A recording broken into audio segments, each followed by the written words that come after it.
Դուք ձեր խոսքի մեջ ասացիք ոլորտում կարողությունների զարգացման անհրաժեշտության մասին, բայց ես կարծում եմ, որ մենք պետք է ի վերջո անենք քաղաքական արձանագրում եւ մեր փորձի վրա հիմնվելով, որ Հայաստանի Հանրապետությունում ընդհանուր առմամբ բոլոր ոլորտներում կա կադրային ճգնաժամ։ Բոլոր ոլորտներում։ Եվ այս արձանագրումը մենք ինչի չենք անում, ես լավ չեմ հասկանում։ Հիմա հերթով գալիս ենք տարբեր ոլորտներ,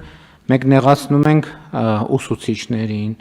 այս մեր խոսույթով, մենք նեղացնում ենք տնօրենների հավակնորդներին, մենք նեղացնում ենք քննիչներին, մենք նեղացնում ենք դատախազներին, մենք նեղացնում ենք համայնքային աշխատողներին, մենք նեղացնում ենք ավագանու անդամներին, մենք նեղացնում ենք ինքներս մեզ, ասելով, որ չենք կարող կառավարել ունենց, ոնց որ պետքա կառավարել։ Չմոռանաք հավանել տեսանյութը եւ բաժանորդագրվել Civic AM-ի YouTube-յան էջին։